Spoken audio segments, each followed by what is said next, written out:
So even if we're talking about maintaining different things, couldn't they at least keep the grass cut? Think about if you're a child that's trying to walk to the nearest bus stop, or to maybe go to the store or whatever case may be. I mean, we got people walking right now.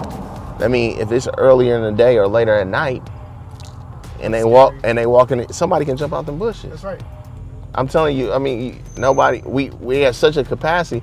Nobody called 311 to get this stuff up. I tell people all the time, the sun shine in the hood too. That's right. Who really want it with me? I'm at the top, that's 1, not 2 or 3. This real life, baby, don't make believe. I just make it look easy like ABC. Across the country, finding a place to live keeps getting harder. Rents are up, evictions are rising, and affordable homes, they are disappearing faster than cities can replace them. The National Low Income Housing Coalition says the U.S. is short more than 7 million affordable homes. Here in KC, Axios reports our city is growing faster than most, but that growth is pushing people out. Nowhere shows that divide more clearly than the east of Truce Avenue. For decades, Truce decided where investment stopped and where opportunity did. Today, I'm on the east side of Kansas City. More specifically, I'm on Prospect. I'm about to meet with a community builder who is investing on the east side when other investors are running away. So my question today is, how can we turn crime into investment? So today, let me go meet with Terrell, Jolly, and come with me. What's up, boss? What's up, man? Man, we are in your place. I definitely want to see all your properties and things you're doing. So give us a tour. Glad to have you. All right. Where we at right now is at 770 in Prospect.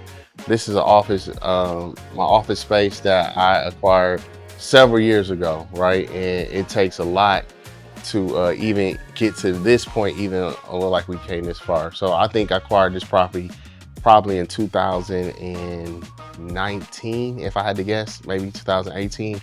I just wanted to prove a point and understand, like, this can be equivalent to a Brookside. It just need the investment. I don't think anybody focused on it as they should be, but now it's coming more into conversations. What I recently discovered is all these hoops and all these different things that they making me jump through in order to do what is considered a tenant improvement project.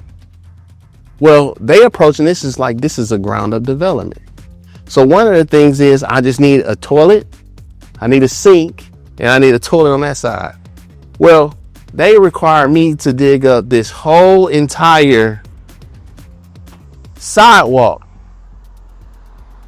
This whole sidewalk has been dug up twice.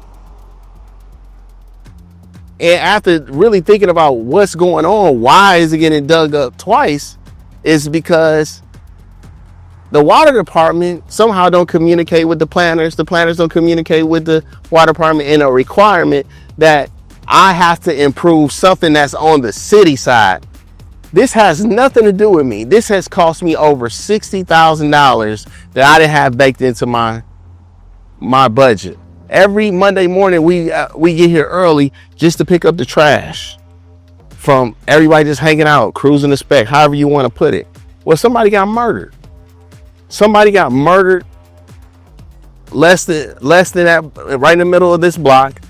Windows were all shot out. It's still gun bullets right inside of these window panes.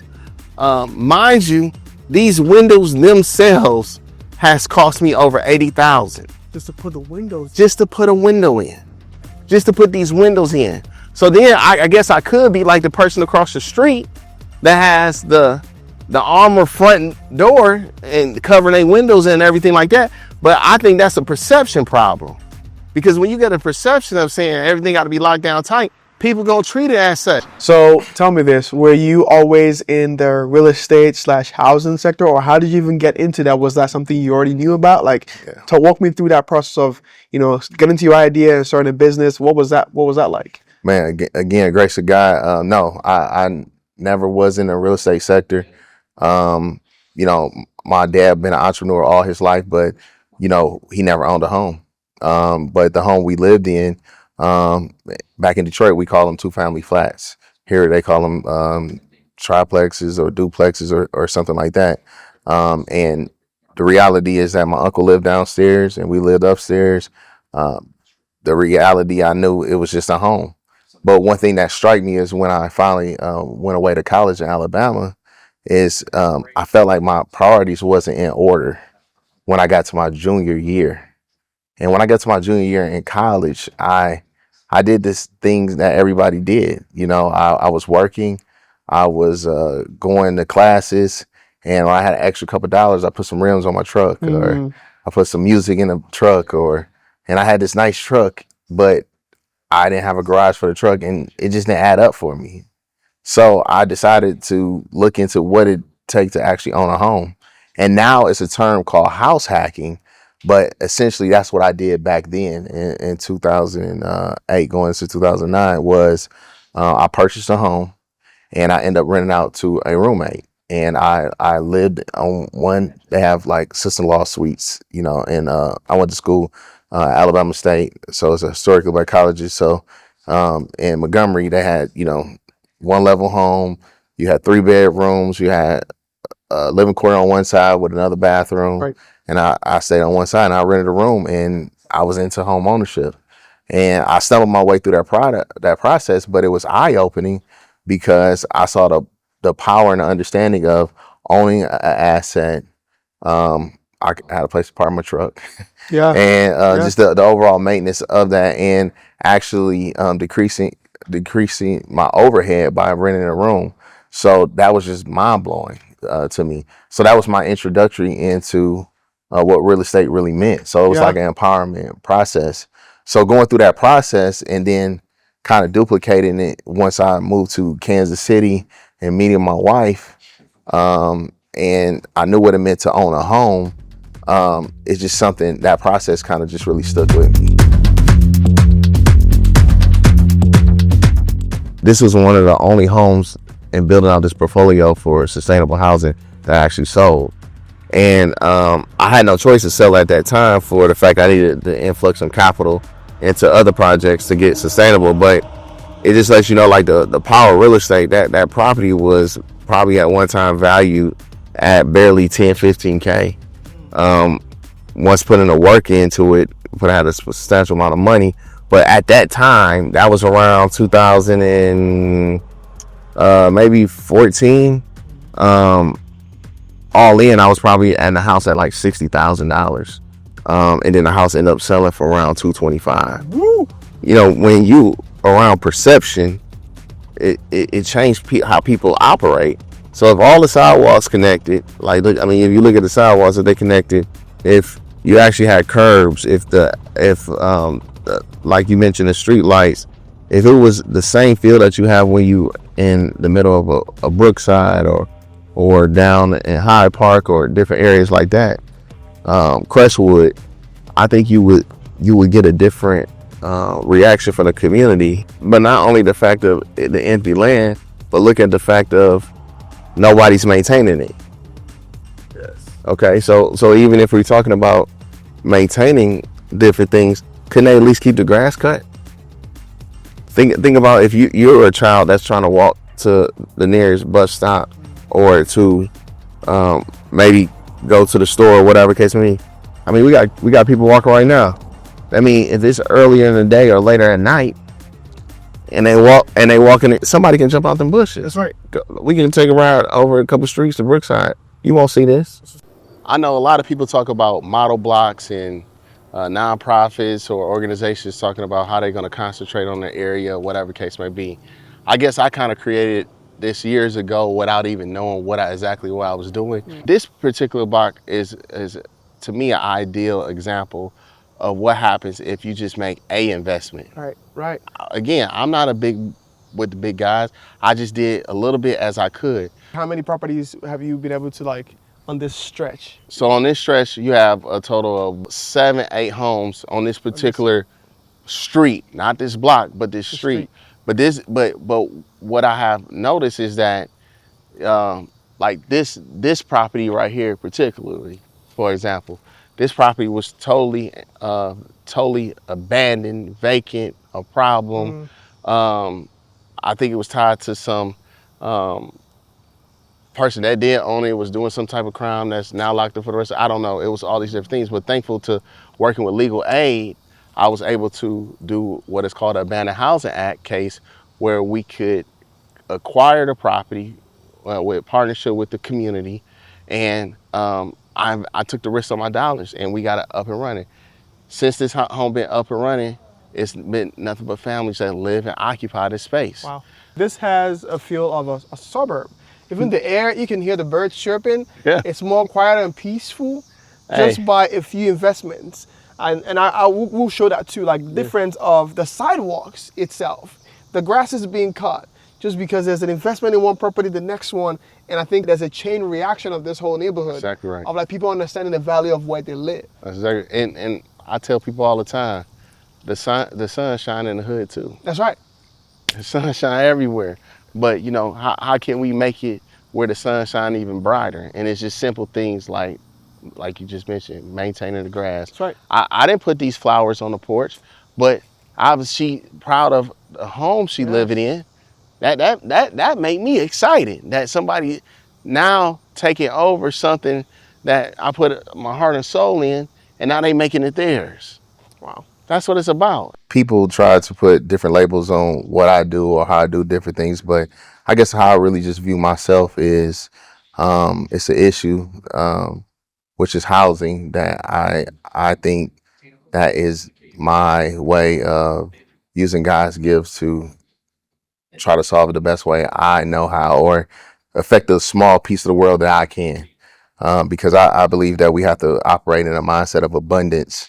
And if we all do our part, then we can see some results. So not being originally from Kansas City, born and raised in Detroit, Michigan, every urban core resembles itself. So being born and raised in the middle of Detroit, the west side of Detroit, when I walk the streets of Detroit, as I walk in my office space at 70 and Prospect, it's identical. Mm-hmm. And when first relocating here after college in 2009, and really understanding the landscape of Kansas City, it was identical. And just understanding what truce meant, what that street truce really meant, what it really meant from anything west of truce. Values was drastically different. The air was a little different, birds chirping different. And then if we talk about going east, we all know the story where it's a really drastic difference. I just simply got tired of walking past the issue of saying, like, why is it this way, and why things look the way they look, and whatever the case may be. And I had an opportunity to start a property management company, but it slowly turned into something more of a passion. And people describe it as incremental development. But I just seen a way where I can risk some dollars, acquire a property, and scale it for the good of the community. So we can say real estate all day long, but my true heart is with people. I love people, and real estate is a byproduct of what I actually care about. But I know for a fact that if a person has a home, they have hope. If they have hope, they have value. If they have value, they're going to value everything around them. So my heart is really what I can get involved in to really benefit those around the community, whatever it might be. It might be housing at one aspect. It might be education. I have to be honest. I wasn't the sharpest guy in the classroom. I know school can be challenging for some kids. So I'm really passionate about getting involved with kids in schools, just to understand that you can get a process and get through it. Because I got through it, you know. So I'm passionate about different things that really affect me as I was coming up, and that people can actually see hope. So whatever I can really identify with, I really try to get involved, because I think it's my duty to serve. So this is where Help Forward is going to go. Helpful Foundation. Yeah, Help Forward Foundation. Community Builders is doing this. I mean, this is the first top of the line office development that the East Side has seen in God knows how long. Then we take a drive up the street here,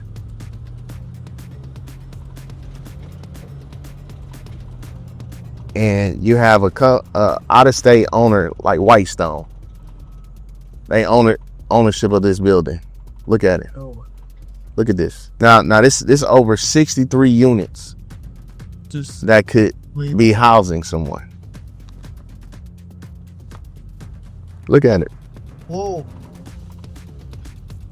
Whoa. So now when we're talking about bringing value, you got a situation where you got value that's coming up. Somebody sacrificed. So from a developer's aspect, you got to go to the bank and get money. So you need comps in the area. You need different things to complement what you're doing. There's no way this can complement all the capital that's being invested there.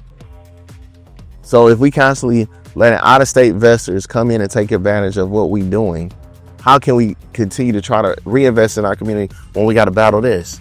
Now, the biggest housing issue we have, look how many units available. That could be something done with. And you won't believe this is on the market right now for $4 million, over $4 million. And they just bought it up. They don't care because it's not in their face every day. Nobody, we have such a capacity. Nobody called 311 to get this stuff up. It's probably an order on it, whatever, but something that's held at a different standard when you go towards the plaza. As you kind of saw where we were on Prospect, or even down the other side of Swope, you even seeing where stuff is getting slowly more maintained, because they have significant amount of investment in this area. They want to keep it at a certain standard, and the city and everyone knows. I mean, for example, the plaza was just purchased, from what I understand, a great deal to the new owners. Now, you hear them easily say, man, Kansas City is the best city to work with, but their money and my money in my mind is the same type of money. They just got more of it, but they get a different type of treatment. They get a different type of rollout red carpet, even though they're not locally here with it, just because of the type of capital that they invested in there. Well, the investment I'm trying to make, or people like me in my community, should be looked at the same standard, because just like they're risking dollars, I'm risking dollars. So it's like 10 blocks from here, everything just goes. Hell yeah. I mean, you got waterfalls, the birds chirping a little bit different. The trees are being maintained, the grass is a little bit greener. Sidewalks are connected. Yeah. Same street, no different. But things are headed and understand to a certain standard. You can go to a decent restaurant. You can go shopping. You can do a whole lot of different things here.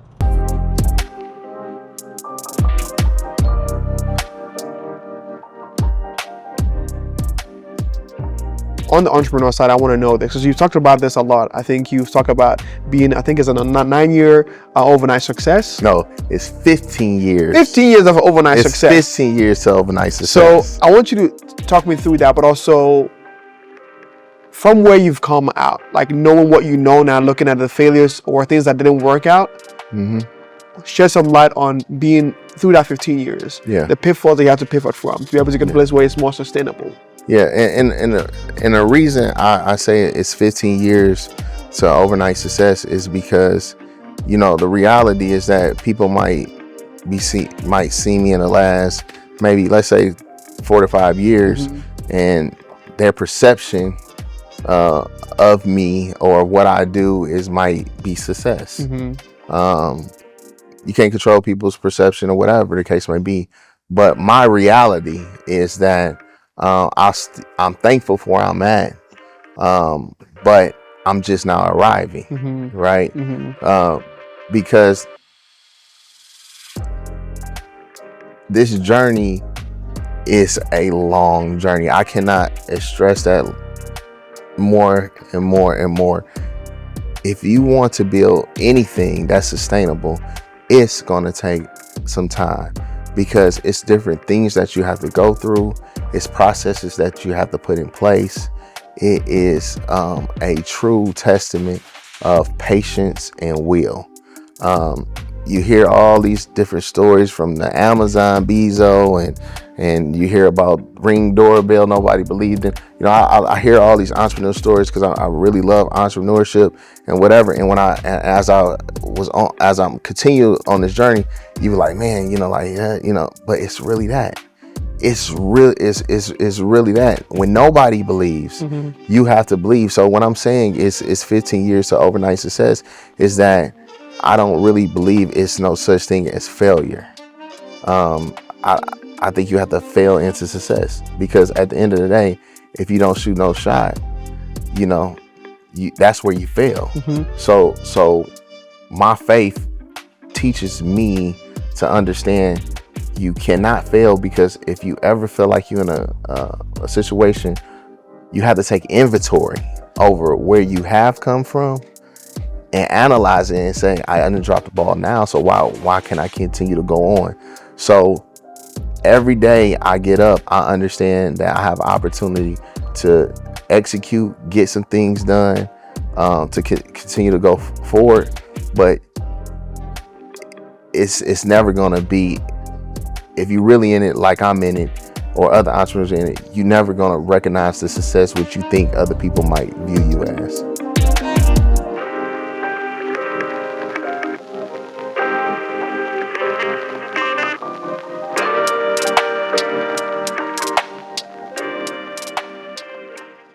I'm dripping, it's working. Around the clock, I get to it. Don't take no breaks, I just do it. Just watch me work, I prove it. I was born with a gift, got the blueprint, top of the class like